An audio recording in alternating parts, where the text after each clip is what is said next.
Redistricting You is a website whose main feature is an interactive map that's been compiled from different bits of data from the 2020 census. What our center does is we have a lot of experience working with census data and electoral data, how people vote. We apply it to helping to visualize the districts and to see what the population patterns are within each district. Stephen Romolewski is the director of CUNY's mapping service at the Center for Urban Research. His team first created a similar map after the 2010 census.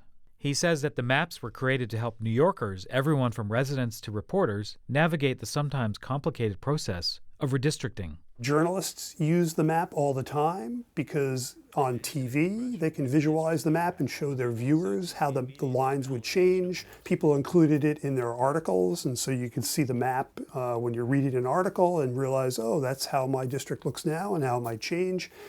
Stakeholder groups use the maps extensively to educate their constituents and to use the map in their planning. It's for that reason that the maps are designed to be user-friendly. To make it easy for anyone to figure out what district they're in now and how that district might change.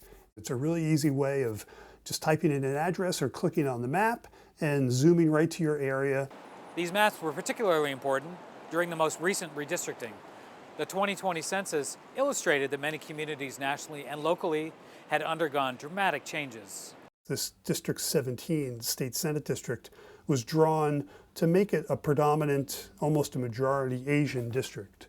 A lot of the stakeholders really wanted that because that gives an opportunity for the growing Asian community in this part of Brooklyn to elect someone of their own choice. So that, means a lot for the population that has grown greatly in New York over the last 10 years.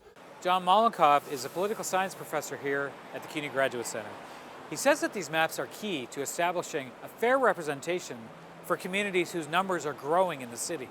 The second core principle of redistricting is fair representation of minority groups that have been discriminated against in the past, and to make sure that the districts give them a fair opportunity to elect people of their choosing. Because it's easy to diminish that if you had a concentration of a particular group, let's say a Puerto Rican or a Latino population.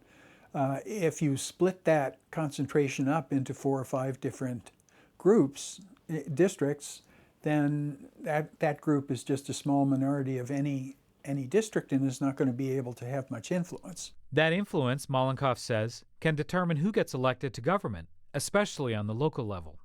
How these council members relate to the individual people and communities in their districts is really important, and whether a community feels like it can connect with its city council member. The map is currently available on the website redistrictingyou.org.